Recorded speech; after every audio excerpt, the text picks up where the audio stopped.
Hello प्यारे बच्चों, कैसे हैं आप लोग। आई होप बहुत अच्छे होंगे और कल के क्वेश्चन को सॉल्व करके आप लोगों को बहुत अच्छा लगा होगा। प्रश्न बहुत अच्छे थे और आप लोगों के लिए डेली अच्छे अच्छे प्रश्नों का संग्रह लेकर आते रहेंगे। खूब अच्छे से पढ़ाई कीजिए। और आपके सामने हमारे संस्थान का छूट है जो कि बहुत भारी छूट है। जो भी बच्चे तैयारी करना चाहते हैं बेहतर तरीके से, यानी कि बहुत अच्छे से कंटिन्यू करना चाहते हैं अपनी स्टडी को, शुरुआत कर सकते हैं इतने अच्छे फ़ायदे के साथ। चलिए बच्चों, आज की क्लास की शुरुआत करेंगे। और आज जो आपका पहला प्रश्न है, निम्नलिखित में से किस चोल शासक ने कावेरी नदी के मुहाने पर अपनी राजधानी स्थापित किए एवं उसका नाम गंगैकोंडचोलपुरम रखा था। पहला ऑप्शन है राजराज, दूसरा ऑप्शन है राजेंद्र प्रथम, तीसरा ऑप्शन है राजेंद्र द्वितीय और चौथा ऑप्शन है राजाधिराज द्वितीय। आपको बताना बच्चों कौन सा राजा है जो कि चोल शासक है और उसने कावेरी नदी के मुहाने पर अपनी राजधानी स्थापित की थी और उसकी राजधानी का नाम था गंगैचोलपुरम, गंगैकोंडचोलपुरम नाम था। आपको बताना है राजधानी का नाम। तो आई होप आपको आंसर पता होगा, क्योंकि ये बहुत इंपॉर्टेंट क्वेश्चन है और एग्ज़ाम में बार बार पूछा भी जाता है। तो आपको ये आंसर पता होना चाहिए क्योंकि ये मोस्ट फेमस क्वेश्चन है। आपको पता है चोल साम्राज्य का जो पहला राजा है जो काफ़ी शक्तिशाली है वो राजराज प्रथम है। ये बहुत ही महत्वपूर्ण शासक हैं। यहाँ से एग्जाम में क्वेश्चन बहुत ज़्यादा आता है कि किस चोल शासक ने पहली बार भू राजस्व का आकलन करवाया था। भू राजस्व का आकलन करवाया था या माप करवाया था। तो राजराज फर्स्ट हैं। राजराज फर्स्ट से एक क्वेश्चन और भी आता है कि कौन से चोल शासक हैं जिन्होंने उत्तरी श्रीलंका पर अधिकार किया था।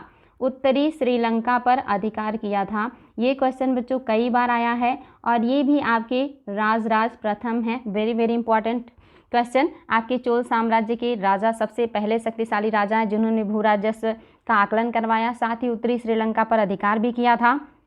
लेकिन आपके क्वेश्चन के अकॉर्डिंग कौन से राजा हैं जिन्होंने गंगैकोंडचोलपुरम की उपाधि धारण की थी, तो ये हैं राजेंद्र फर्स्ट और ये राजराज प्रथम के पुत्र हैं। वेरी वेरी इंपॉर्टेंट है। इन्होंने गंगैकोंडचोलपुरम की उपाधि भी धारण की है और इन्होंने अपनी राजधानी का नाम गंगैकोंडचोलपुरम भी रखा है और यहाँ पर इन्होंने एक भव्य मंदिर का निर्माण भी करवाया है। ये सारे क्वेश्चन एग्जाम में आए हैं। साथ ही राजेंद्र प्रथम पहले चोल शासक हैं जिन्होंने पूरी श्रीलंका पर अधिकार कर लिया था। पूरी श्रीलंका पर इनका अधिकार था। ये क्वेश्चन भी आ चुका है कि कौन से चोल शासक ने पूरे श्रीलंका पर अधिकार किया, साथ ही मालदीव पर अधिकार किया था और इसके अलावा मालदीव के आसपास के द्वीपों को अपने साम्राज्य में स्थापित किया था। साथ ही दक्षिण पूर्व एशिया के विभिन्न देशों पर अधिकार किया था और इसके अलावा जो पानी के रास्ते थे जो आपके श्रीलंका और भारत के बीच से जाते थे, साथ ही जो आपके बंगाल की खाड़ी से गुजरते थे, इन सभी क्षेत्रों पर अधिकार था राजेंद्र प्रथम का। याद रखेंगे बच्चों, चोल साम्राज्य का सबसे शक्तिशाली राजा है राजेंद्र प्रथम। राजेंद्र प्रथम ने ही गंगा अभियान भी किया था। ये क्वेश्चन भी आया है कि गंगा अभियान किसने किया था, राजेंद्र प्रथम ने किया था। पूरी श्रीलंका पर अधिकार किसने किया था, राजेंद्र प्रथम ने किया था। मालदीव के आसपास के द्वीपों को किसने जीता है, राजेंद्र प्रथम ने जीता है। साथ ही दक्षिण पूर्व एशिया के विभिन्न देशों पर अधिकार किसने किया, वहाँ के राजाओं से टैक्स किसने वसूला है, राजेंद्र प्रथम ने वसूला है। ये सारे क्वेश्चन कम से कम यहाँ से 10 क्वेश्चन बने हैं। आपको ये चीज़ पता होना चाहिए। चोल साम्राज्य का सबसे महत्वपूर्ण शासक जिसने सबसे ज़्यादा काम किया और जिसके साम्राज्य में सबसे ज़्यादा चोल साम्राज्य का विस्तार हुआ है वो राजेंद्र प्रथम है जो राजराज फर्स्ट के पुत्र हैं। बहुत ही इंपॉर्टेंट क्वेश्चन था बच्चों, इसको ध्यान देंगे आप लोग। नेक्स्ट क्वेश्चन, ये भी आयोग में कई बार पूछा गया है। अंग राज्य का सर्वप्रथम उल्लेख कहाँ मिलता है। क्या इसका उल्लेख शतपथ ब्राह्मण में मिलता है, या इसका उल्लेख अथर्ववेद में मिलता है, या इसका उल्लेख अंगुत्तर निकाय में मिलता है, या इसका उल्लेख भगवती सूत्र में मिलता है। तो आई होप आपको ये आंसर पता चल गया होगा कि कौन सा है वो जिसमें आपके अथर्ववेद, आपका ऑप्शन जो होगा वो आपका अथर्ववेद होगा। वेरी वेरी इंपॉर्टेंट है अथर्ववेद। और अंग ही नहीं, मगध का उल्लेख भी इसी में मिलता है। ये एग्जाम में आया है कि अंग और मगध का उल्लेख किस ग्रंथ में मिलता है, अथर्ववेद में मिलता है। इसके अलावा अथर्ववेद में मैंने बताया था गोत्र शब्द का उल्लेख बड़े पैमाने पर मिलता है। गोत्र शब्द का उल्लेख बड़े पैमाने पे मिलता है अथर्ववेद में। साथ ही आपकी जो सभा, ये भी एग्जाम में बहुत बार आता है, सभा और समिति, सभा और समिति को प्रजापति की 2 पुत्रियां किस में कहा गया है? प्रजापति की 2 पुत्रियां सभा समिति को किस वेद में कहा गया है? तो ये भी अथर्ववेद में कहा गया, ये भी क्वेश्चन आया है। और सबसे लोकप्रिय वेद कौन सा है? ये भी क्वेश्चन आया है बच्चों। सबसे लोकप्रिय वेद कौन सा है? तो वो भी आपका अथर्ववेद है। और साथ ही वेद त्रयी में कौन शामिल नहीं है? ये क्वेश्चन भी आता है कि वेद त्रयी में कौन शामिल नहीं है? तो आपका अथर्ववेद वेद त्रयी में शामिल नहीं है। इसी में सभा समिति को प्रजापति की 2 पुत्रियां कहा गया है। ये सबसे लोकप्रिय वेद है क्योंकि इसमें जादू टोना, वशीकरण, चिकित्सा ऐसे आम जनजीवन से जुड़ी हुई बातें देखने को मिलती हैं, इसलिए आम लोगों के बीच में सबसे ज़्यादा लोकप्रिय वेद है ये। और इसी में मगध और अंग का उल्लेख मिलता है। क्वेश्चन बहुत बार आया है। और मगध के लोगों को ब्रात्य कहा गया है, ये भी याद रखेंगे। मगध के लोगों को ब्रात्य कहा गया है अथर्ववेद में। साथ ही अथर्ववेद में ही गोत्र का बड़े पैमाने पे प्रचलन शुरू हो गया था, जो कि आप देखेंगे कि गोत्र अगर मैच होता है तो शादी विवाह नहीं होते हैं। ये चीज़ें अथर्ववेद से ही ली गई हैं। तो आपके जो अथर्ववेद है बहुत इंपॉर्टेंट है और ये उत्तर वैदिक काल में लिखा गया ग्रंथ है अथर्ववेद। अथर्ववेद के जो पुरोहित हैं ये ब्रह्मा हैं। याद रखेंगे, एग्जाम में आया है कि अथर्ववेद के पुरोहित कौन है? तो ये ब्रह्मा हैं। और ब्रह्मा जो पुरोहित हैं यही सभी जो यज्ञ हैं उसका निरीक्षण भी करते हैं। ये क्वेश्चन भी आया है कि सभी जो है यज्ञों का निरीक्षण कौन करता है? ब्रह्मा करते हैं। और जो ब्रह्मा है यही जो है सभी यज्ञों का निरीक्षण करते हैं। साथ ही अथर्ववेद के पुरोहित भी हैं। वेरी वेरी इंपॉर्टेंट क्वेश्चन था बच्चों। नेक्स्ट है आपका, सिंधु घाटी सभ्यता निम्नलिखित में से किस सभ्यता के समकालीन नहीं थी? तो आपको बताना है कि कौन सी सभ्यता के समकालीन नहीं था। मिस्र, दूसरा है मेसोपोटामिया, तीसरा है आपका चीन और चौथा है जो है क्रीट की सभ्यता। तो आई होप आपको आंसर पता चल गया होगा कि कौन सी सभ्यता है जो सिंधु घाटी सभ्यता के समकालीन नहीं है। तो आपके पास है पहला ऑप्शन है मिस्र, दूसरा ऑप्शन है मेसोपोटामिया, तीसरा ऑप्शन है चीन और चौथा ऑप्शन है क्रीट। ये भी बहुत आसान है बच्चों और बहुत इम्पॉर्टेंट भी। तो आपको पता होना चाहिए कि कौन सी जो सभ्यता है वो सिंधु घाटी सभ्यता के समकालीन नहीं है। तो आपको पता है कि मिस्र थी और मिस्र के साथ सिंधु घाटी सभ्यता का व्यापार भी चलता था। आपको मैंने बताया भी था कि लोथल से ममी का साक्ष्य मिला है, लोथल से ममी का साक्ष्य मिला है। और ये ममी का जो प्रचलन है आपको पता है ये मिस्र सभ्यता में था। इससे पता चलता है कि जो सिंधु घाटी सभ्यता के लोग हैं वो मिस्र के साथ व्यापार करते थे। दूसरा है मेसोपोटामिया की सभ्यता, ये भी दजला फरात नदी के किनारे इराक में था और यहाँ से भी सिंधु घाटी सभ्यता के लोगों का अच्छा खासा व्यापार चलता था। और यहाँ के लोग सिंधु घाटी सभ्यता को मेलुहा कहा करते थे। ये भी क्वेश्चन आया है, मेलुहा शब्द किसके लिए उपयोग में आया है? तो सिंधु घाटी सभ्यता के लिए। साथ ही चीन की सभ्यता भी इसके आसपास ही है। लेकिन जो आपके क्रीट की सभ्यता है ये आपकी सिंधु घाटी सभ्यता के समकालीन नहीं है, ये 5000 ईसा पूर्व का है। और ये आपका जो है एक सभ्यता नहीं है बल्कि एक संस्कृति जैसे थी 5000 ईसा पूर्व में। और ये आपके रोम साम्राज्य में था, जो आपका रोम है या यूनान है, यहाँ पे इस तरह की सभ्यता संस्कृति देखने को मिलती है। और ये आपके सिंधु घाटी सभ्यता के समकालीन नहीं है, बाकी तीनों हैं। यानी कि आपका ऑप्शन नंबर जो डी है ये इस क्वेश्चन के हिसाब से सही हो जाएगा। चलिए बच्चों नेक्स्ट देखते हैं आपका नेक्स्ट क्वेश्चन क्या है। क्वेश्चन नंबर 4 है, निम्नलिखित में से कौन सा हड़प्पा पुरा स्थल हिंदू कुश पर्वत श्रृंखला के उत्तर में स्थित है?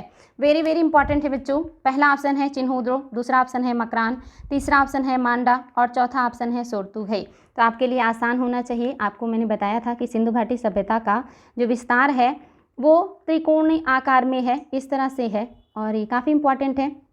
आपको पता है त्रिभुजाकार में है। और जो सबसे उत्तर में था ये मांडा था, मांडा जो कि आपके जम्मू कश्मीर में पड़ता है और चेनाब नदी के किनारे है, चेनाब नदी के किनारे था। आपका जो पूर्वी छोर था ये आपका आलमगीरपुर था, आलमगीरपुर। और ये कहाँ पे है? तो ये आपके उत्तर प्रदेश में है। और ये आपका आलमगीरपुर जो है ये मेरठ ज़िले में है और हिंडन नदी के किनारे है। ये भी याद रखेंगे, हिंडन नदी है। और आपका जो सबसे दक्षिणी छोर है ये आपका प्रवरा नदी के किनारे है, प्रवरा नदी जो गोदावरी की सहायक नदी है। और यहाँ का जो प्लेस है वो है दैमाबाद, दैमाबाद इंपॉर्टेंट है बच्चों, याद रखेंगे। प्रवरा नदी दैमाबाद जो कि दक्षिण में है। और सबसे जो पश्चिम में है ये आपका सुतकांगे डोर है, सुतकांगे डोर। सूतकांगे डोर है। एक सुरकोटदा भी है, लेकिन वो कच्छ के रण में पाया जाता है, जहाँ से घोड़े के अस्थियों के साक्ष्य मिले हैं। साथ ही शॉपिंग कॉम्प्लेक्स का साक्ष्य भी मिला है सुरकोटदा से। लेकिन ये आपका सूतकांगे डोर है, जो आपका सिंधु घाटी सभ्यता का सबसे पश्चिमी छोर है, और ये दास्क नदी के किनारे है और एक प्राकृतिक चट्टान पे स्थित है ये। तो सबसे ज़्यादा जो प्लेस हैं वो भारत में पाए गए हैं सिंधु घाटी सभ्यता के। सेकंड नंबर का जो है वो पाकिस्तान में पाया गया है, और थर्ड नंबर पे आपका अफगानिस्तान आता है, जहाँ पे 2 प्लेस पाए गए हैं। एक तो सोरतुघई है और दूसरा आपका मुंडीगाक है। मैंने आपको बताया था सोरतुघई से नहर का साक्ष्य भी मिला है, एकमात्र स्थल जहाँ से नहर का साक्ष्य मिला है। हालांकि क्वेश्चन आया था सिंधु घाटी सभ्यता के बारे में कि कौन से साधन से सिंधु घाटी सभ्यता में सिंचाई का काम नहीं किया जाता था, तो नहरों से सिंचाई का काम नहीं किया जाता था। ये ऑप्शन सही था, आयोग का क्वेश्चन है। याद रखेंगे साक्ष्य तो मिला है, लेकिन एक ही जगह से मिला है, और वो भी सोरतुघई में। बड़े पैमाने पे इसका उपयोग नहीं देखने को मिलता है सिंधु घाटी सभ्यता में। और आपका हिंदू कुश पर्वत, जो कि पाकिस्तान अफगानिस्तान की सीमा पे पड़ता है, उसके उत्तर में स्थित पूछ रहा है, तो उत्तर में जाहिर सी बात है अफगानिस्तान होगा, और अफगानिस्तान में सोरतुघई और मुंडीगाक 2 प्लेस हैं। याद रखेंगे बच्चों, बहुत इंपॉर्टेंट है। इतनी सारी बातें जो एग्जाम में बार बार पूछी गई हैं, और ये आपको पता होना चाहिए। चलिए नेक्स्ट देखेंगे बच्चों, निम्नलिखित में से किन हड़प्पा स्थलों में से अग्नि वेदिका के प्रमाण मिले हैं। वेरी वेरी इंपॉर्टेंट क्वेश्चन, बहुत ही ज़्यादा ये क्वेश्चन आ चुके हैं कि कौन से जगह से अग्नि वेदिका के साक्ष्य मिले हैं। तो ये आपको बिल्कुल भी कन्फ्यूज़न नहीं होना चाहिए। क्या आमरी है, क्या बनावली है, तीसरा क्या कालीबंगा है, चौथा क्या रंगपुर है। ए में है पहला दूसरा, बी में है तीसरा और चौथा, सी में है पहला दूसरा और तीसरा, और डी में है दूसरा तीसरा चौथा। तो आई होप आपने आंसर को ढूंढ लिया होगा, बिकॉज वेरी वेरी इंपॉर्टेंट और बहुत फेमस क्वेश्चन है। तो ये आपको पता होना चाहिए। आज आपको नई चीज़ें भी जानने को मिलेंगी जो है इसके बारे में। तो चलिए बच्चों देखते हैं कौन सा है। तो आपका जो आमरी है ये नहीं होगा, और साथ ही आपका बनावली भी नहीं होगा। तो पहला दूसरा आप देख रहे हैं, इसमें भी है, दूसरा इसमें भी है, और दूसरा इसमें भी है, कट गया है। आपका तीसरा और चौथा सही हो जाएगा। याद रखेंगे बच्चों, जब एग्जाम में पूछता है तो ज़्यादातर वहाँ पे या तो कालीबंगा ऑप्शन में होता है, या लोथल या कालीबंगा होता है। रंगपुर को अभी तक एग्जाम में आपको देखने को नहीं मिला होगा। सबसे ज़्यादा जो पाए गए हैं 7, वो मिले हैं आपके कालीबंगा से मिले हैं। इसीलिए अगर ऑप्शन में लोथल और कालीबंगा दोनों हो और कोई एक चूज़ करना हो तो कालीबंगा को चूज़ कीजिएगा, बिकॉज यहाँ से 7 मिले हैं। लोथल से भी मिले हैं और रंगपुर से भी मिले हैं, लेकिन सबसे ज़्यादा कहाँ से मिले हैं, कालीबंगा से मिले हैं। इसलिए आपका 3 जगह ऐसा है जहाँ से आपके अग्नि वेदिका के साक्ष्य मिले हैं, कालीबंगा, लोथल और रंगपुर। तीनों बहुत इंपॉर्टेंट है बच्चों, याद रखेंगे। वेरी वेरी इंपॉर्टेंट है कि आपका लोथल भी है, कालीबंगा भी है और रंगपुर भी है, जहाँ से अग्नि वेदिका के साक्ष्य मिले हैं। सबसे ज़्यादा कालीबंगा से मिले हैं, दूसरे नंबर पे लोथल, और तीसरे नंबर पे आपका रंगपुर हो जाएगा। रंगपुर भी राजस्थान में ही है, लोथल के पास। तो याद रखेंगे, आपका क्वेश्चन नंबर जो है 6 आ गया है। अब आपको बताना है हड़प्पा सभ्यता की पहली खगोलीय पर्यवेक्षणशाला निम्नलिखित में से किस प्राचीन भारतीय स्थल में पाया गया है। आप देख रहे हैं सिंधु घाटी सभ्यता के लोग कितने ज़्यादा जो है तेज थे, हर क्षेत्र में उन्होंने मुकाम हासिल किया है, और उन्होंने खगोलीय पर्यवेक्षणशाला की स्थापना भी की थी, ऐसा भी साक्ष्य मिला है। तो आपको बताना है ये साक्ष्य कहाँ से मिला है। क्या ये चिन्हुदड़ों से मिला है, या ये रोपड़ से। बच्चों ये रोपड़ है, यहाँ पे रोपड़ नहीं बल्कि ये रोपड़ होगा, रोपड़। और नेक्स्ट है दायमाबाद, और आपका चौथा है धौलावीरा। तो आपको बताना है बच्चों कि कौन से जगह से सिंधु घाटी सभ्यता में खगोलीय पर्यवेक्षणशाला की साक्ष्य मिले हैं। वेरी वेरी इंपॉर्टेंट क्वेश्चन, और आई होप ये आपके लिए बिल्कुल नया भी होगा। तो आपको पता है चिन्हुदड़ों के बारे में बता दिया है मैंने। यहाँ पे 2 नगर मिले हैं और दोनों ही दुर्गीकृत नहीं हैं। ये आयोग बहुत ज़्यादा क्वेश्चन पूछता है कि कौन सा प्लेस है जिसके 2 भाग में बटे हुए हैं नगर, लेकिन एक भी दुर्गीकृत नहीं है। तो चिन्हुदड़ो है, सिंधु नदी के दाहिने तट पर, यह आपका जो है सिंध प्रांत में पड़ता है। और साथ ही चिन्हुदड़ो से बिल्ली का पीछा करते हुए कुत्ते के पदचिन्ह भी मिले हैं ईंट पर। यहाँ से मन का बनाने का कारखाना भी मिला है। इसके अलावा उस्तरा, लिपस्टिक, काजल, फेस पाउडर, ऐसे बहुत सारे साक्ष्य मिले हैं, और जो एग्ज़ाम में बार बार पूछे भी गए हैं। तो सारे पॉइंट याद रखने हैं। रोपड़ के बारे में बच्चों जो एग्ज़ाम में आता है, स्वतंत्रता प्राप्ति के बाद सबसे पहले ये खोदा गया है। याद रखेंगे, स्वतंत्रता के बाद पहला जो प्लेस जो खोदा गया वो आपका रोपड़ ही है। और रोपड़ जो है ये सतलज नदी के किनारे पंजाब में पड़ता है। रोपड़ से ही मानव के साथ कुत्ते के दफनाए जाने का साक्ष्य मिला है। ये सारे पॉइंट्स एग्जाम में आए हैं, इसको याद रखेंगे। नेक्स्ट है आपका दायमाबाद। और दायमाबाद मैंने अभी बताया सबसे दक्षिणी छोर है और आपका प्रवरा नदी के किनारे है। दायमाबाद बहुत इंपॉर्टेंट है। और आपके क्वेश्चन का आंसर है धौलावीरा। धौलावीरा बहुत इंपॉर्टेंट है, मैंने इसके बारे में बताया था कि सबसे उन्नत किस्म के जल प्रबंधन प्रणाली है यहाँ से मिली है। ये लोग वर्षा जल को एकत्रित करते थे, ये भी मिला है। साथ ही यहाँ पे 3 भागों में बटा है ये नगर और तीनों दुर्गीकृत है, इसलिए आयोग इसको बहुत ज़्यादा पूछता है। मध्यम नगर से स्टेडियम का साक्ष्य मिला है, ये मैंने पहले भी बताया था कि मध्यमा नगर से स्टेडियम का साक्ष्य मिला है। साथ ही सबसे बड़ा लिपि पट्ट भी धौलावीरा से मिला है और ये सिंधु घाटी सभ्यता का चौथा सबसे बड़ा स्थल है और भारत में स्थित सिंधु घाटी सभ्यता का दूसरा सबसे बड़ा स्थल है। और आपको ये भी पता होना चाहिए हाल ही में इसको यूनेस्को की सूची में शामिल कर लिया गया है। तो ये सारे पॉइंट्स बच्चों आपको याद होने चाहिए जो बार बार एग्जाम में पूछे जाते हैं। मोस्ट इंपॉर्टेंट क्वेश्चन है आपके लिए। नेक्स्ट है हड़प्पा का कौन सा स्थल जो है आरंभिक साक्ष्य को दर्शाता है। आपको बताना है सिंधु घाटी सभ्यता का कौन सा स्थल है जो आरंभिक साक्ष्य को दर्शाता है। यहाँ पे बच्चों देखेंगे ये जो है गलत टाइपिंग हो गया है। स्थल पर जो है हड़प्पा का कौन सा स्थल है जहाँ पर आरंभिक साक्ष्य को दर्शाता है। तो आपको बताना है, यहाँ पे पूछ रहा है कि कहाँ पर जो है फर्श के अलंकरण का पहला साक्ष्य मिलता है या आरंभिक प्लेस है वो, यानी कि बहुत पहले से व्याप्त था। तो आपको ये चीज़ भी पता चल जाएगा क्या पहला हड़प्पा है या दूसरा धौलावीरा है या तीसरा मोहनजोदड़ो है या चौथा कालीबंगा है। तो आई होप आपको ये पता चल गया होगा कि कौन सा स्थल है जहाँ से आरंभिक यानी कि शुरुआती सभ्यता सिंधु घाटी सभ्यता के साक्ष्य मिलते हैं। तो ये आपको पता होना चाहिए बच्चों। कुछ स्थल ऐसे हैं जो सिंधु घाटी सभ्यता के पहले भी व्याप्त थे और सिंधु घाटी सभ्यता के बाद भी वो पाए गए और सिंधु घाटी सभ्यता के दौरान भी पाए गए हैं। तो याद रखेंगे सिंधु घाटी सभ्यता का कौन सा स्थल है जहाँ पर आरंभिक साक्ष्यों को या जो आरंभिक साक्ष्यों को दर्शाता है, यानी कि सिंधु घाटी सभ्यता के पूर्व के साक्ष्य भी जहाँ से मिलते हैं। तो आई होप आपने आंसर को प्राप्त कर लिया होगा। आपका ऑप्शन होगा कालीबंगा। कालीबंगा जो है ये बहुत पहले से है, यानी कि ये पूर्व हड़प्पा स्थल भी है और हड़प्पा सभ्यता के दरमियान भी है। तो ऑप्शन नंबर आपका 4 सही हो जाएगा। कालीबंगा के बारे में मैंने आप लोगों को बहुत सारी चीज़ें विस्तार से इसके पहले के क्लास में बताया है, इसलिए दोबारा हम इस पर बात नहीं कर रहे हैं बच्चों। इसको आपको पता चल गया होगा, वहाँ पर बहुत सारी चीज़ें मिली हैं। नेक्स्ट है बच्चों, निम्नलिखित में से कौन सा युग्म है जो सुमेलित है, यानी कि इनमें से कौन सा है जो एक सुमेलित है। पहला है हड़प्पा, क्या हड़प्पा से गोदीवाड़ा का साक्ष्य मिला है। दूसरा है लोथल, क्या लोथल से मंदिर नुमा संरचना प्राप्त हुई है। तीसरा है सूरकोटदा, क्या सूरकोटदा से घोड़े के अवशेष मिले हैं। और चौथा है मोहनजोदड़ो, क्या यहाँ से कब्रिस्तान मिला है। तो ये आपके लिए बहुत इंपॉर्टेंट और वेरी इजी क्वेश्चन, क्योंकि इसके पहले हमने इन सारी चीज़ों के बारे में बहुत अच्छे से बात कर लिया है। तो आपको पता है कि कौन सा सही है, एक ही सही है, बाकी सब गलत है, ये तो आपको पता चल चुका होगा। तो हड़प्पा जो है ये आपका गोदीवाड़ा नहीं था, बल्कि ये आपका जो है लोथल गोदीवाड़ा था। हड़प्पा ऐसा स्थल है जहाँ से आप देखेंगे सबसे ज़्यादा लिपियुक्त मुहरें मिली हैं।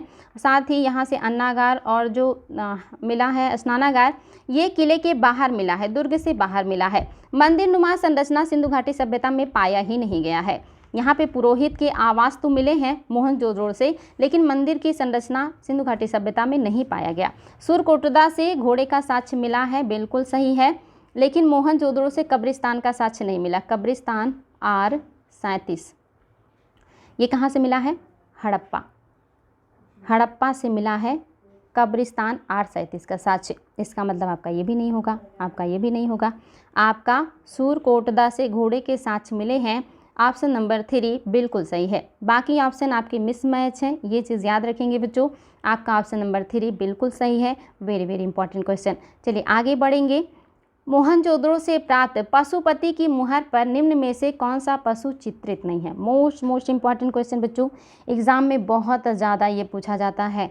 ये मोहनजोदड़ो से एक मुहर या सिक्का प्राप्त हुआ है, उस पर पशुपति शिव का चित्र बना है और उस चित्र के बाएं साइड 2 पशु हैं, दाएं साइड 2 पशु हैं, सामने पशु हैं। आपको बताना है कि उस मुहर पे कौन से पशु का अंकन नहीं है। क्या हाथी नहीं है, या गैंडा नहीं है, या बाघ नहीं है, या बैल नहीं है। आपको बताना है बच्चों कि पशुपति शिव का जो साक्ष्य मिला है ये कौन सा इनके आसपास पशु नहीं पाए गए हैं।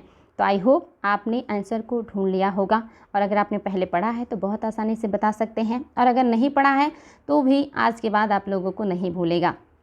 तो याद रखेंगे बच्चों, पशुपति के जो दाएं साइड हैं ये आपके क्या हैं, तो ये भी याद रखेंगे। दाएं साइड आपके हाथी हैं, हाथी और बाघ। हाथी और बाघ जो है ये दाएं साइड है पशुपति के, और जो आपका बायां साइड है इधर गैंडा है, याद रखेंगे आपका गैंडा है और भैंसा है। गैंडा और भैंसा, गैंडा और भैंसा। गैंडा और भैंसा जो है बाएं साइड है और हाथी और बाघ जो है ये दाएं साइड हैं। इनके सामने जो है 2 हिरन बैठे हुए हैं। जिस इस चबूतरे पे आसन पे बैठे हैं उस चबूतरे आसन के सामने 2 हिरन बैठे हुए हैं, 2 हिरन बैठे हुए हैं। और जिस आसन पे बैठे हैं उस चबूतरे में सामने से 2 मोर बने हुए हैं, 2 मोर बने हुए हैं, 2 मोर बने हुए हैं। याद रखेंगे बच्चों, 2 मोर बने हुए हैं। आसन में सामने 2 मोर बने हैं और आसन के नीचे आगे 2 हिरन बैठे हुए हैं। इनके दाहिने साइड जो है गैंडा और भैंसा है, और जो बाएं साइड है सॉरी बच्चों, इनके दाहिने साइड हाथी और बाघ है और बाएं साइड है जो वो गैंडा और भैंसा है। याद रखेंगे ये दाहिना साइड है और ये आपका ये राइट है, ये आपका लेफ्ट है, और सामने 2 हिरन हैं और नीचे 2 मोर जो है वो बैठे हुए हिरन, और मोर जो है वो छपे हुए हैं। याद रखेंगे। तो आपका इसमें जो है वो बैल नहीं है, वृषभ नहीं है। वेरी वेरी इंपॉर्टेंट क्वेश्चन था। नेक्स्ट है, आपको बताना है कि यहाँ डैश डैश है, यानी कि यहाँ पे कौन से जो है शब्द आएगा। कह रहा है ने सिद्ध किया कि हड़प्पा के लोग जो है हड़प्पा के लोगों में एक सामान्य दफनाने की पद्धति थी। तो पहला है, यानी कि हड़प्पा सभ्यता के लोग किस तरह के समाधान का उपयोग करते थे, मृत्यु के बाद लोगों को किस तरह से उनका अंतिम संस्कार करते थे। आपको बताना है सामान्यतः कौन से तरीके का उपयोग करते थे वो लोग। पहला है, ज़मीन में गाड़े हुए मुर्दों के सिर हमेशा उत्तर दिशा की ओर होते थे। दूसरा, मुर्दों को दफनाते समय आमतौर पर चीज़ों का इस्तेमाल करते थे, यानी कि मुर्दों को दफनाते समय आम चीज़ें जो वो उपयोग में लाते थे उसको भी रख देते थे। यहाँ कहने का मतलब है आम तौर पर वो चीज़ों का इस्तेमाल जो करते थे उसको भी साथ में रख दिया जाता था। तो आपको बताना है कि कौन सा सही है। क्या पहला सही है, दूसरा सही है, तीसरा सही है। तीसरा मतलब ऊपर के दोनों सही, और चौथा मतलब कि मुर्दों को बैठे हुए आसन पर ही दफनाया जाता था। तो आपको बताना बच्चों, मैंने आपको बताया था सिंधु घाटी सभ्यता में तीनों समाधान का उपयोग किया जाता था। तीनों समाधान का मतलब क्या है? पूर्ण समाधान। पूर्ण समाधान मतलब पूरी तरह से उनको दफन कर देना। समाधान जैसे कि आज भी हमारे समाज में इस्लाम धर्म और ईसाई धर्म में पूर्ण समाधान होता है। और दूसरा था जो है दाह संस्कार। दाह संस्कार, दाह संस्कार आप जानते हैं हिंदू धर्म में देखने को मिलता है, दाह संस्कार जलाया जाता था। और तीसरा है आंशिक समाधान। आंशिक समाधान, आंशिक समाधान आपके पारसी धर्म में देखने को मिलता है, जिसमें जो डेड बॉडी है उसको खुला छोड़ दिया जाता था, पशु पक्षी उसको खा लेते थे और उसकी जो थोड़ी बहुत हड्डियां बचती थी उन्हीं को उठा करके ज़मीन में गाड़ दिया जाता था। इसको आंशिक समाधान कहा जाता था और इस तरह के समाधान पारसी धर्म में आज भी मौजूद हैं। तो आप देखेंगे तीनों समाधान थे वहाँ पे, और साथ ही वो ज़मीन में जो है जो मुर्दे गाड़ते थे या जो भी डेड बॉडीज़ को दफनाते थे वो उनका सर उत्तर दिशा में और पैर दक्षिण में होता था। इसके अलावा मुर्दों को दफनाते समय आमतौर पर उनके जो ज़रूरत की चीज़ें होती थी जो वो इस्तेमाल करते थे उसको भी रख दिया जाता था। यानी कि ऑप्शन नंबर 3 आपका सही है। ऊपर के पहले दूसरे दोनों पॉइंट करेक्ट हैं। नेक्स्ट है, निम्नलिखित में से कौन 3 ऋण के सिद्धांतों में समाहित नहीं है? इनमें से कौन सा है जो 3 ऋण के सिद्धांत में समाहित नहीं है? पहला है पुत्र ऋण, दूसरा है पितृ ऋण, तीसरा है ऋषि ऋण और चौथा है देव ऋण। आपको बताना है बच्चों कि इनमें से कौन सा ऋण है जो ऋण सिद्धांत में समाहित नहीं है। तो ये बहुत इंपॉर्टेंट है, एग्जाम में कई बार आया है। आई होप आपको ये आंसर पता भी होगा। आपको पता होना चाहिए कि पुत्र कोई ऋण नहीं होता था, पितृ ऋण होता था। पितृ ऋण का मतलब होता है कि पुत्र को जन्म देने के बाद ही कोई पिता पितृ ऋण से मुक्त हो सकता है। उसे अपना वंश आगे बढ़ाने के लिए पुत्र को जन्म देना बहुत ज़रूरी था, इसलिए पुत्र का जन्म देने से पिता जो है वो पितृ ऋण से मुक्त हो जाता था। दूसरा है ऋषि ऋण। इसका मतलब होता है कि आपके जो गुरु होते हैं, गुरु ने जो आपको शिक्षा दिया है तो उनके प्रति आपके जो भी कर्तव्य बनते हैं, दान दक्षिणा और जो भी आप कर सकते हैं वो कीजिए, उससे आप ऋषि ऋण से मुक्त हो सकते हैं। तीसरा था देव ऋण, यानी कि हमारे समाज में, हमारे इस दुनिया में बहुत सारे देवता भी हैं जिनको जो है पूजा पाठ या ऐसे चढ़ावे की ज़रूरत होती है। तो उनके प्रति जो भी आपके संस्कार हैं, जो भी अनुष्ठान है, जो भी यज्ञ और विधि विधान करना है, आप उसको करके देव ऋण से मुक्त हो सकते हैं। तो संतान को जन्म देना और अपने गुरुओं के प्रति जो आपका कर्तव्य है उसको निभाना, ईश्वर के प्रति जो आपके फ़र्ज़ हैं उसको निभाना, ये आप 3 ऋण व्याप्त थे। लेकिन पुत्र कोई ऋण नहीं था, इसलिए आपका ऑप्शन नंबर ए इस हिसाब से सही हो जाएगा। नेक्स्ट है बच्चों, किस क्षेत्र को भारतीय प्रागैतिहासिक का टेक्स्ट बुक कहा जाता है? कौन सा क्षेत्र है जिसको भारतीय प्रागैतिहासिक काल का टेक्स्ट बुक कहा जाता है? तो आपको बताना है, पहला है बेलन घाटी, दूसरा है मध्य सोन घाटी, तीसरा है कैमूर घाटी और चौथा है होशंगी घाटी। आपको बताना है बच्चों कौन सी घाटी थी जिसको प्रागैतिहासिक काल का टेक्स्ट बुक कहा जाता है। तो आपको ये पता होना चाहिए, ये बेलन घाटी की बात कर रहा है। ऑप्शन नंबर ए बिल्कुल करेक्ट है, बेलन घाटी। चलिए बच्चों नेक्स्ट देखते हैं। आपका नेक्स्ट क्वेश्चन है, निम्न पुरातात्विक स्थलों में से कौन सी मध्य भारत के ताम्रपाषाण संस्कृतियां हैं? पहला है नौदा टोली, दूसरा है रोपड़, तीसरा है नाज, चौथा है कायथा। तो पहला ऑप्शन में है पहला तीसरा, दूसरे ऑप्शन में पहला चौथा, तीसरे ऑप्शन में है दूसरा तीसरा और चौथे ऑप्शन में है दूसरा और चौथा। तो आपको बताना है कि कौन सा है जो कि सही है, यानी कि ताम्रपाषाण कालीन संस्कृतियों के बारे में कौन से स्थल हैं जो कि समृद्ध किए जाते हैं। तो आपको पता है कि आपका नौदा टोली है, तो आप देखेंगे नौदा टोली आपके ना तो चौथे में है और ना ही तीसरे में है, तो इसलिए आपका पहला और दूसरा ऑप्शन बिल्कुल करेक्ट हो गया। जो नौदा टोली है ये आपका पाया जाता है, तो आपका तीसरा चौथा नहीं हो सकता। दूसरा आपको पता है रोपड़ नहीं होगा, बिकॉज रोपड़ सिंधु घाटी सभ्यता का है, तो इस हिसाब से भी तीसरा चौथा नहीं होगा। आपको पता है कायथा है, तो आपका पहला और चौथा जिस ऑप्शन में है वो बी आपका करेक्ट हो जाएगा। कायथा जो है ये मध्य प्रदेश में स्थित आपका मध्य पाषाण कालिक स्थल है और नौदा टोली भी आपके मध्य प्रदेश में ही स्थित है, यानी कि एमपी में है ये, और ये भी आपके एमपी में ही पाया जाता है।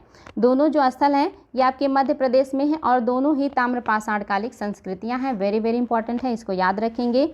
और आपको रोपड़ मैंने बताया ही, स्वतंत्रता प्राप्ति के बाद पहला स्थल जो जिसकी खुदाई की गई थी।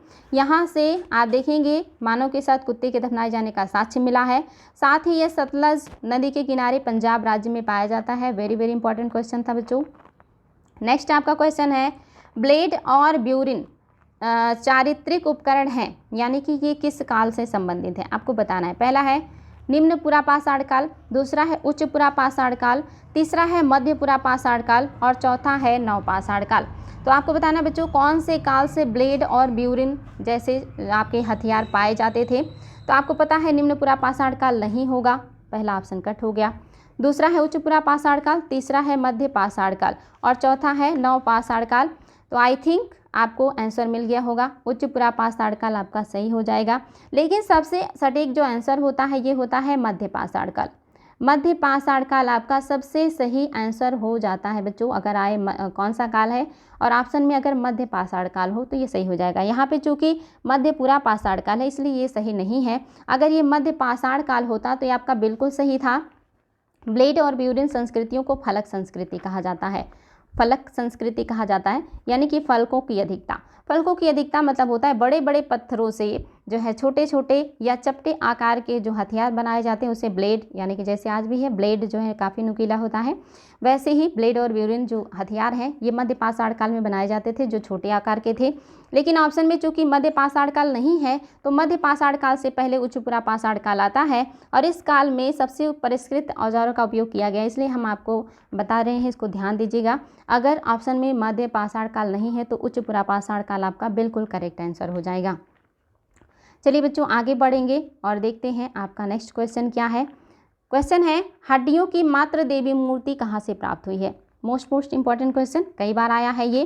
पहला ऑप्शन है विंध्यन घाटी के निम्न पुरापाषाण काल से, दूसरा है सोन घाटी के मध्य पुरापाषाण काल से, तीसरा है बागोर के मध्य पाषाण काल से, चौथा है विंध्य घाटी के उच्च पुरापाषाण काल से। आपको बताना है हड्डी की मात्र देवी की मूर्ति कहाँ से मिली है।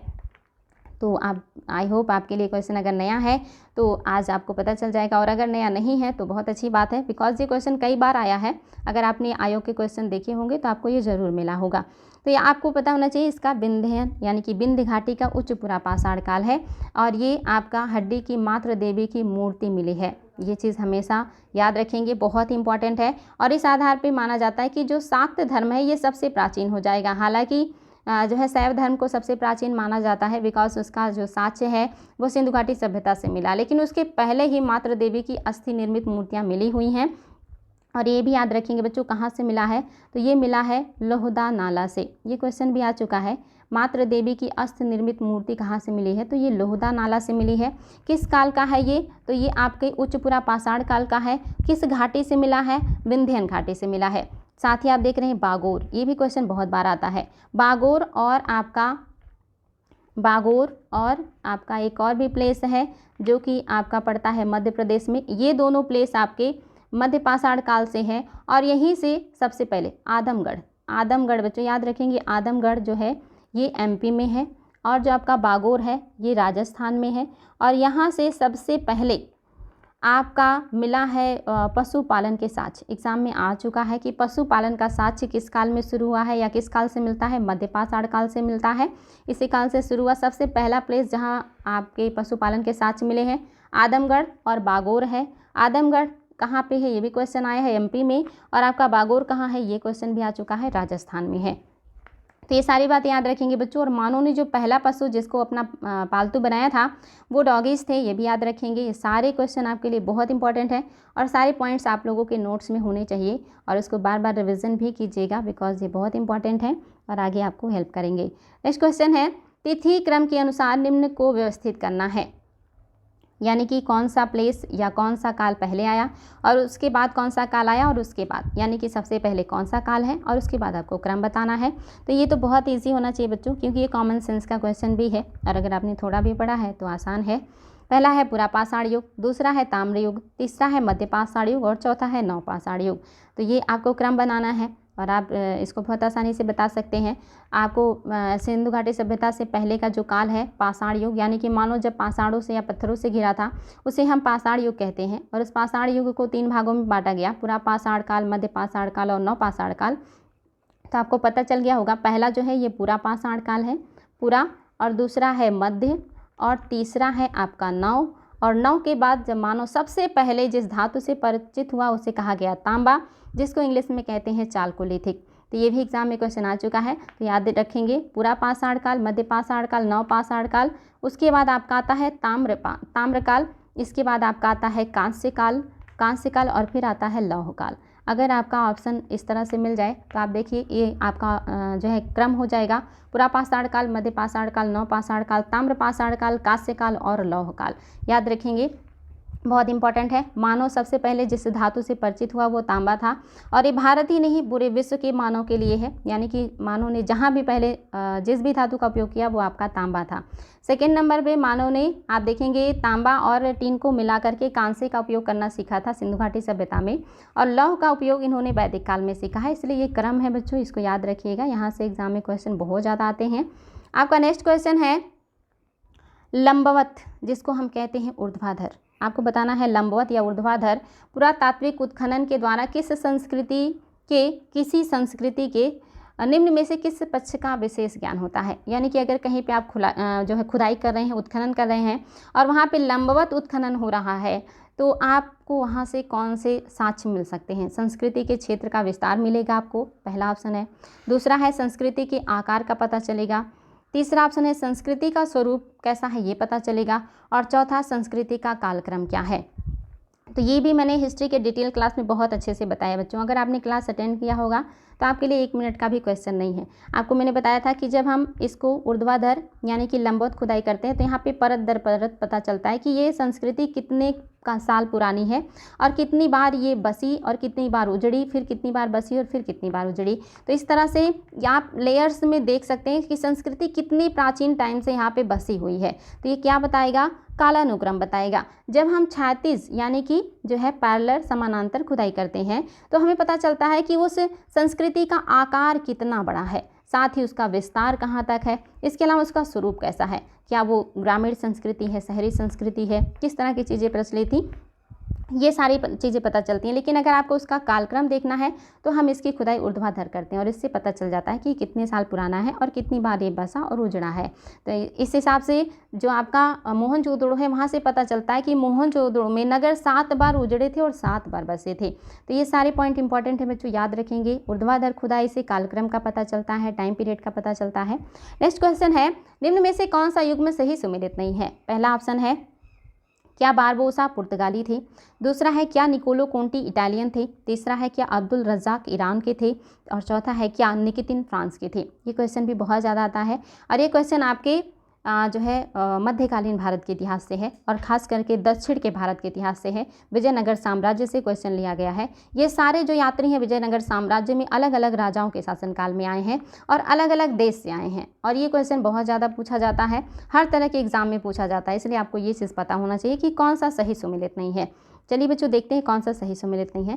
तो आपका पहला बारबोसा, ये पुर्तगाली था, बिल्कुल सही है। दूसरा है निकोलो कोंटी, ये इटालियन था, ये भी सही है। और तीसरा है अब्दुल रज़ाक, ये ईरानी था, ये भी सही है। लेकिन आपका जो निकितिन है ये फ्रांस का नहीं था, बल्कि ये कहाँ का था, ये रूस का था।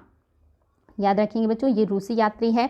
आपका ऑप्शन नंबर जो 4 है इसके हिसाब से सही हो जाएगा। ये आपका सुमेलित नहीं है, बाकी आपके सारे सुमेलित हैं। ये रूसी यात्री हैं, इसको ज़रूर ध्यान दीजिएगा, वेरी वेरी इंपॉर्टेंट है। नेक्स्ट देखते हैं, आपका अगला क्वेश्चन है, मध्यकालीन यात्रियों का राजकुमार किसे कहा जाता है। ये क्वेश्चन भी बहुत इंपॉर्टेंट है। क्या इब्न बतूता को कहा गया है मध्यकालीन भारत का राजकुमार, मतलब मध्यकालीन जो यात्री आए हैं उनका राजकुमार। दूसरा, क्या मार्को पोलो को मध्यकालीन भारतीय यात्रियों का राजकुमार कहा जाता है।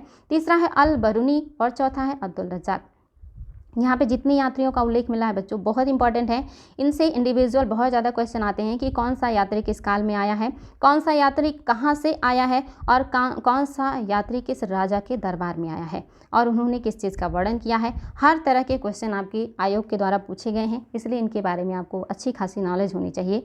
तो आपको बताना है कि कौन सा यात्री है जिसे मध्यकालीन भारत का राजकुमार कहा जाता है। तो आपका ऑप्शन क्या है, आपका ऑप्शन नंबर मार्को पोलो बिल्कुल सही है। लेकिन अगर ये आपके प्राचीन भारत के इतिहास में पूछता कि प्राचीन काल के यात्रियों का राजकुमार किसे कहा जाता है, तब वहाँ पे आपका हो जाता ह्वेनसांग। याद रखेंगे, ह्वेनसांग को प्राचीन भारतीय यात्रियों का राजकुमार कहा जाता है और मध्यकालीन यात्रियों का राजकुमार कहा जाता है मार्को पोलो को। ये दोनों याद रखेंगे बच्चों। इब्न बतूता के बारे में बहुत ज़्यादा पूछता है, इसको ज़रूर नोट कीजिएगा। इब्न बतूता जो हैं ये मोहम्मद बिन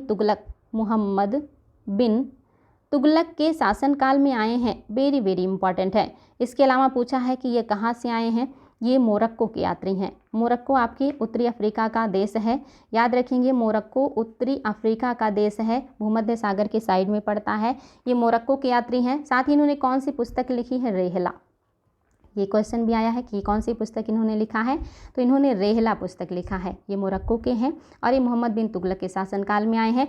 किसने जो है किसको मोहम्मद बिन तुगलक ने काजी बनाया था, तो इन्हीं को इन्होंने काजी नियुक्त किया था। याद रखिएगा, ये काजी बनकर भी रहे हैं।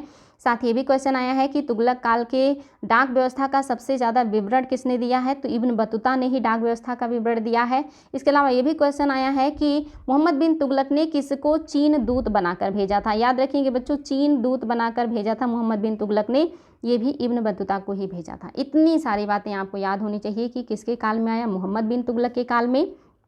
क्या पुस्तक लिखा, रेहला लिखा। कहाँ का यात्री था, मोरक्को का यात्री था। किसको काजी बनाया है, तो इब्न बतूता को काजी बनाया मोहम्मद बिन तुगलक ने, और इसको ही चीन इसने दूत बनाकर भेजा भी था। कुछ दिन इसको मोहम्मद बिन तुगलक ने जेल में भी डाल दिया था इसकी हरकतों से नाराज़ होकर के, लेकिन फिर उसको वापस छोड़ दिया था और उसको अपने साम्राज्य में अच्छा स्थान भी दिया था। तो ये सारी चीज़ें आपको इब्न बतूता के बारे में याद होना चाहिए। नेक्स्ट है आपके अल बरूनी, ये भी मोस्ट इंपॉर्टेंट क्वेश्चन है बच्चों। ये मोहम्मद गजनबी के साथ आए हैं। ये भी क्वेश्चन आता है कि किसके साथ आए थे, मोहम्मद गजनबी के साथ आए थे। आपको पता होगा मोहम्मद गजनबी ने भारत पर 17 बार आक्रमण किए थे। सबसे महत्वपूर्ण जो आक्रमण था उनका 1025 का सोमनाथ का आक्रमण था, और ये इन्हीं के साथ अल बरूनी आए हैं। अल बरूनी ने किताबुल हिंद पुस्तक लिखी है। ये एग्जाम में क्वेश्चन आ चुका है, किताबुल हिंद किसकी पुस्तक है, तो किताबुल हिंद आपके अल बरूनी की पुस्तक है। और ये ये क्वेश्चन है, सबसे पहला मुसलमान जिसने पुराणों का अध्ययन किया था।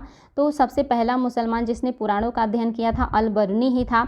इसने पुराणों के साथ साथ भारत में जो है ज्योतिष विद्या, संस्कृत, ऐसे बहुत सारे चीज़ों का अध्ययन किया और बहुत लंबे समय तक ये भारत में रहा था और भारत के बारे में बहुत विस्तारपूर्वक इसने वर्णन दिया है।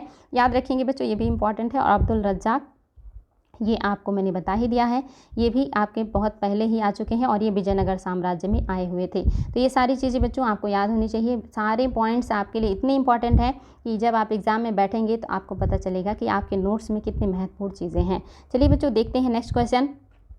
अरब का हेरोडोटस किसे कहा जाता है? आपको पता है हेरोडोटस कौन है? हेरोडोटस को इतिहास का पिता कहा जाता है। सबसे पहले विधि सम्मत या व्यवस्थित तरीके से या साइंटिफिक तरीके से इतिहास को लिखने का काम हेरोडोटस ने किया है। और हेरोडोटस को इतिहास के पिता कहा ही जाता है। इन्होंने जो पुस्तक लिखी है हिस्टोरिका, ये एग्ज़ाम में आता है कि इन्होंने कौन सी पुस्तक लिखी है? हिस्टोरिका पुस्तक लिखी है। और इन्हें कहा जाता है जो है इतिहास का जनक, इतिहास का पिता। तो आपको बताना है कि अरब का हेरोडोटस किसे कहा जाता है। क्या वो सुलेमान है, अल मसूदी है, अल बरनी है या मिनहाजुद्दीन है? तो आपको बताना है बच्चों कि कौन है। अल बरनी आपको पता है ये अरब के नहीं है, ये अफ़गानिस्तान के थे, ये गजनबी के शासन के हैं, तो आपके ये तो हो ही नहीं सकता। मिनहाजुद्दीन सिराज, ये तो आप जानते हैं कि भारत में ये रहे हैं, तो ये भी नहीं होंगे। अल मसूदी सुलेमान में से कौन होगा, अब आपको बताना है। आई होप आपने आंसर को अगर नहीं पता है तो जान लीजिए, अल मसूदी को ही कहा जाता है अरब का Herodotus. Very very important question था बच्चों, याद रखेंगे। आपका जो नेक्स्ट क्वेश्चन है इसको देख लेते हैं। डायनोसियस किस देश का राजदूत था? आपको बताना है डायनोसियस किस देश का राजदूत था। तो क्या ये यूनानी राजदूत था, सीरिया का राजदूत था, मिस्र का था या इनमें से कोई नहीं? एग्जाम में बहुत ज़्यादा आता है बच्चों कि डायनोसियस किसका राजदूत था। आई होप अगर आपने इसके पहले क्वेश्चन को देखा है, आयोग में ये आया हुआ है, मिस्र का था। और ये जो है आया था जो है आप देखेंगे किसके शासनकाल में आया है डायनोसियस, ये आया है बिंदुसार के समय में। और ये मिस्र का यात्री है। फिलाडेल्फस द्वितीय का ये राजदूत है जो कि मिस्र के राजा हैं। नेक्स्ट है बच्चों आपका हिस्ट्री ऑफ वार किसकी पुस्तक है? हिस्ट्री ऑफ वार किसकी पुस्तक है? पहला है निरियाकस, दूसरा अरिस्टोबुलस, तीसरा है अनेसिक्रिटस, चौथा है कोई नहीं। हिस्ट्री ऑफ वार पुस्तक किसकी है बच्चों आपको बतानी है। और आपका पहला जो है ये आपका, चलिए आप पहले आप सही ऑप्शन जान लीजिए। अरिस्टोबुलस का जो पुस्तक है वो है हिस्ट्री ऑफ वार। और आपके निरियाकस जो है ये आपको पता होगा कि ये किसके साथ आए थे, तो ये सिकंदर के साथ आए थे। और ये सिकंदर के सेनापति हैं। कैसे हैं? जल मार्ग के सेनापति हैं। सिकंदर ने अपने सैनिकों को इन्हीं के जो है निर्देशन में जल मार्ग से आधे सैनिकों को भेजा था और आधे जो सैनिक थे वो आपके उनके स्थल मार्ग से गए थे। तो निरियाकस क्या है? सिकंदर के सेनापति हैं। और किस तरह के? तो जल मार्ग के या जलीय सेना के सेनापति हैं। और सिकंदर के बारे में जान लीजिए बच्चों, आपको पता होगा इनको सिकंदर महान कहा जाता है। इनके गुरु जो हैं अरस्तु थे। और सिकंदर 3 महाद्वीपों से जुड़े हैं। इनका जन्म यूरोप महाद्वीप में हुआ था, इनकी मृत्यु एशिया महाद्वीप में हुआ था, बेबीलोन में। और इनको दफन जो किया गया है या इनकी जो समाधि है वो मिस्र अफ्रीका महाद्वीप में है। तो ये 3 महाद्वीपों से जुड़े हुए व्यक्ति हैं। आपके अरिस्टोबुलस याद रखेंगे, इन्होंने हिस्ट्री ऑफ वार पुस्तक लिखा है। और अनेसिक्रिटस ने सिकंदर की जीवनी लिखी है। याद रखिएगा बच्चों, एग्जाम में क्वेश्चन आ चुका है कि सिकंदर का जीवनी किसने लिखा है। सिकंदर की जीवनी लिखा है जो है अनेसिक्रिटस ने। सिकंदर की जीवनी एग्जाम में क्वेश्चन भी आ चुका है, किसने लिखा सिकंदर की जीवनी? अनेसिक्रिटस। वेरी वेरी इंपॉर्टेंट ये सारे पॉइंट्स हैं आपके लिए, ये सब आपको याद होना चाहिए। चलिए बच्चों नेक्स्ट देखते हैं।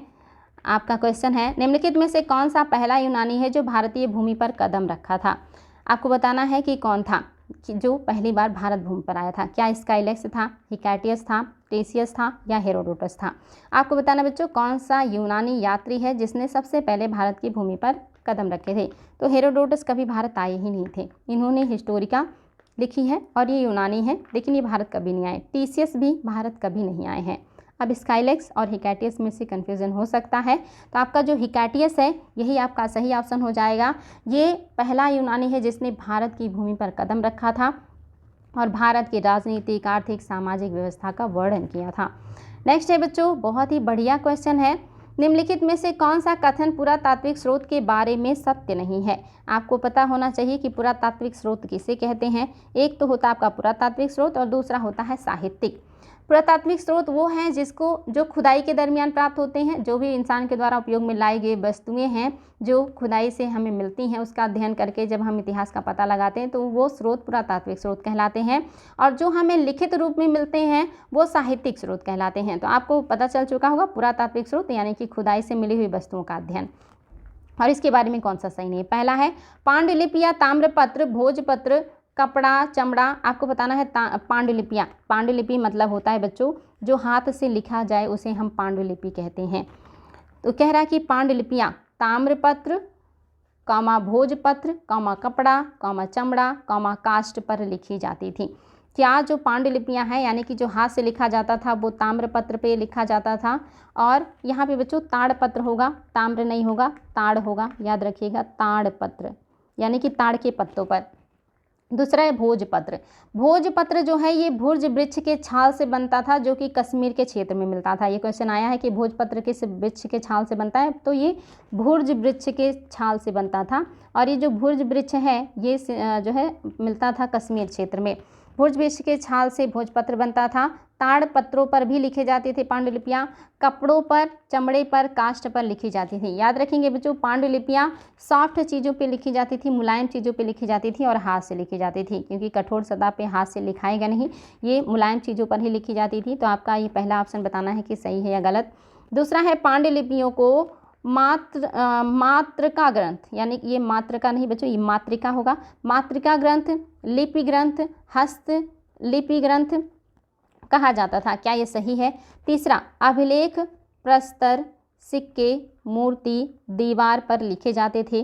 और आपका चौथा है पुरालेख विद्या में भूत तत्व का अध्ययन किया जाता है। तो आपको बताना है बच्चों कि आपका कौन सा ऑप्शन है जो कि सही नहीं है।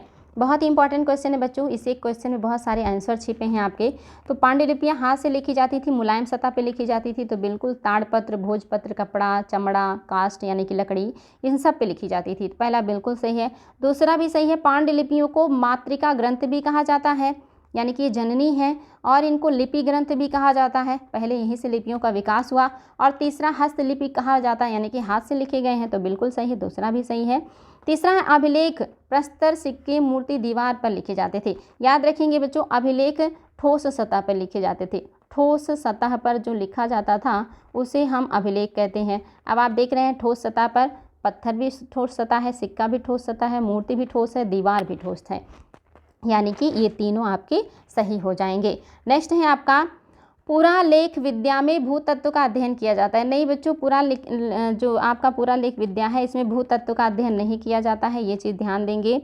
आपके पुरालेख विद्या में भूत तत्व का अध्ययन नहीं किया जाता है, इसमें भाषा का अध्ययन किया जाता है, इसमें लिपियों का अध्ययन किया जाता है, इसमें इस तरह की कोई बातें नहीं की जाती। इसलिए आपका ऑप्शन नंबर 4 बिल्कुल सही है, भाषा और लिपियों का अध्ययन होता है पुरालेख में। चलिए बच्चों नेक्स्ट देखते हैं आपका और लास्ट क्वेश्चन आज का, और बहुत ही इंपॉर्टेंट क्वेश्चन भी बच्चों। आई होप आपको क्वेश्चन बहुत अच्छा लगा होगा, और कल की क्लास में आपके जो प्यारे प्यारे कमेंट्स आए उसके लिए आपको बहुत बहुत थैंक यू। आपके ऐसे ही कमेंट्स आते रहे और उससे हमें बहुत मोटिवेशन मिलता है और बहुत खुशी होती है, अच्छा लगता है कि हमारे बच्चे इंटरेस्ट ले रहे हैं और उनको समझ में भी आ रहा है। तो आप लोगों को तो देख नहीं सकते, सिर्फ फील ही कर सकते हैं। आप लोगों के कमेंट्स पढ़ के ही पता चलता है कि आप क्या सोच रहे हैं और कैसा फील कर रहे हैं। तो कमेंट ज़रूर करें, अगर कोई समस्या है तो वो भी बताएं, और अगर अच्छा लग रहा है तो वो भी बताएं, और अगर कोई और ज़रूरत है तो वो भी बताएं। आपकी हर चीज़ का वेलकम है। और आज का लास्ट क्वेश्चन देखते हैं, कौन सा कथन है जो सही नहीं है। पहला है रॉबर्ट ब्रूस फूट को प्रागैतिहासिक काल का जनक कहा जाता है। क्या ये सही नहीं है। दूसरा है सोनकिया को, याद रखेंगे बच्चों ये आपका सोनकिया है, सोनकिया। क्या सोनकिया ने मध्य पुरापाषाण काल को फलक संस्कृति की संज्ञा दी है। तीसरा, क्या क्रो-मैग्नन मानव ने निम्न पुरापाषाण काल गुफाओं में चित्रकारी शुरू की थी। और चौथा, क्या सुश्रुत हथियारों का काल मध्य पुरापाषाण काल को कहा जाता है। यहाँ पे बेटा होगा सुपरिष्कृत,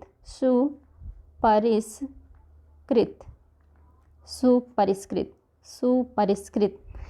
तो आपको बताना है कि कौन सा सही नहीं है। मैंने ये सारी चीज़ें बताई हुई हैं, और अगर नहीं आपको कोई चीज़ पता है तो कंफ्यूज बिल्कुल नहीं होना है, आपको आज क्लियर कर देंगे। तो आपको बताना है बच्चों कौन सा एक पॉइंट है जो सही नहीं है। तो रॉबर्ट ब्रूस फूट को प्रागैतिहासिक काल का जनक कहा जाता है, बिल्कुल सही है, क्योंकि इन्होंने ही सबसे पहले हैंड एक्स हैंड एक्स का मतलब होता है हाथ का कुल्हाड़ी। हैंड एक्स को ढूंढा था कहाँ से, कब ढूंढा था? 1863 में। ये सारे क्वेश्चन आ चुके हैं। कब ढूंढा है? 1863 में।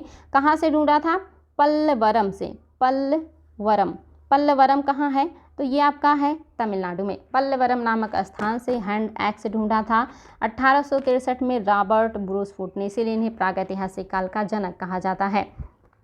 सोनकिया ने मध्यपुरा पाषाण काल को फलक संस्कृति की संज्ञा दी है। बिल्कुल सही है। मैंने अभी बताया है कि आपका जो मध्यपुरा पाषाण काल है, यहाँ से धीरे धीरे फलकों की अधिकता शुरू हो गई थी और इन जो सोनकिया हैं इन्होंने इसको फलक संस्कृति कहा है। तीसरा है क्रो-मैग्नन मानव ने निम्नपुरा पाषाण काल के गुफाओं में चित्रकारी शुरू की थी। मैंने बताया था क्रो-मैग्नन ने चित्रकारी शुरू की थी, बिल्कुल सही है, लेकिन निम्नपुरा पाषाण काल में नहीं बल्कि उच्चपुरा पाषाण काल से। उच्चपुरा पाषाण काल से मानव ने, खास करके क्रो-मैग्नन ने ही जो है चित्रकारी शुरू कर दी थी गुफाओं में। याद रखेंगे बच्चों, क्रो-मैग्नन ने उच्चपुरा पाषाण काल से चित्रकारी शुरू की थी और ये आयोग में क्वेश्चन आ चुका है। और अगर उच्चपुरा पाषाण काल ऑप्शन में ना हो तो मध्य पाषाण काल सही करेंगे आप। मध्यपुरा पाषाण काल नहीं, बिल्कुल, बिकॉज उच्चपुरा पाषाण काल के पहले मध्य पाषाण काल आता है, यानी कि मध्यपुरा पाषाण काल आता है, इसलिए नहीं होगा।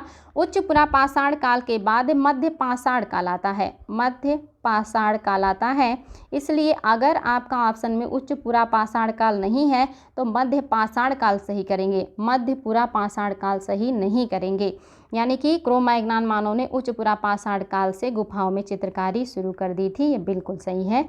और आपका चौथा है सुसंस्कृत या सुपरिष्कृत हथियारों का काल मध्यपुरा पाषाण काल को कहा जाता है। आपको बताना है बच्चों कि क्या सुसंस्कृत और सुपरिष्कृत, अच्छा ये सुसंस्कृत नहीं बच्चों, ये सूक्ष्म है, यहाँ पे दिया है सूक्ष्म। सूक्ष्म अगर सुसंस्कृत और सुपरिष्कृत दिया हो तो आपका उच्चपुरा पाषाण काल हो जाएगा। देखिए कैसे आपका आंसर बदल जाता है, थोड़ा भी बदलाव आता है तो बदल जाता है। अगर सुसंस्कृत या सुपरिष्कृत हथियार का काल पूछेगा तो उच्चपुरा पाषाण काल हो जाएगा। यहाँ पे पूछा है सूक्ष्म हथियारों का काल क्या मध्यपुरा पाषाण काल को कहा जाता है, तो बच्चों देखिए यहाँ पे मध्यपुरा पाषाण काल नहीं बल्कि मध्य पाषाण काल होगा। याद रखेंगे मध्य पाषाण काल। मध्यपुरा पाषाण काल और मध्य पाषाण काल में अंतर है, याद रखेंगे। सूक्ष्म, यहाँ 1 से लेकर के 6 इंच तक के हथियार बनाए जाने लगे थे जिनको माइक्रोलिथ्स कहा जाता था। ये भी क्वेश्चन आया है, माइक्रोलिथ्स किसको कहा जाता था, कौन से हथियार को माइक्रोलिथ हथियार कहा जाता था? तो ये आपकी जो मध्य पाषाण काल के हथियार हैं जो 1 इंच से लेकर के 6 इंच तक की लंबाई के पाए जाते थे, इन्हीं को कहा जाता था आपका जो है सूक्ष्म हथियार या माइक्रोलिथ्स कहा जाता था। एग्जाम में आ चुका है माइक्रोलिथ्स किसे कहा जाता है, तो सूक्ष्म पाषाण के हथियारों को कहा जाता है। इनकी लंबाई कितनी थी? 1 से 6 सेंटीमीटर तक की थी और ये किस काल से संबंधित है? मध्य पाषाण काल से संबंधित है। ये सारे क्वेश्चन बच्चों एग्जाम में आए हैं, वेरी वेरी इंपॉर्टेंट है। सारे पॉइंट्स आप लोगों को याद होना चाहिए और ये आपके लिए बहुत ही ज़्यादा महत्वपूर्ण है। आई होप आपको क्वेश्चन अच्छे लगे होंगे और आप लोगों को जो है क्वेश्चन पढ़ के बहुत अच्छा लगा होगा और ये सारी चीज़ें आपको आपकी नॉलेज को बढ़ाएंगी, साथ ही आपके भविष्य को बेहतर बनाने में आपकी मदद करेंगी। इन्हीं शुभकामनाओं के साथ बच्चों आज की क्लास को ख़त्म करते हैं और आगे फिर हम और भी अच्छे अच्छे क्वेश्चन के साथ मिलेंगे। सारे पॉइंट्स को नोट करते रहिएगा क्योंकि ये ही आपकी पूंजी हैं और इन्हीं से आपको सफलता मिलेगी। और इन्हीं शुभकामनाओं के साथ बच्चों आज की क्लास को समाप्त करते हैं। Thank you so much.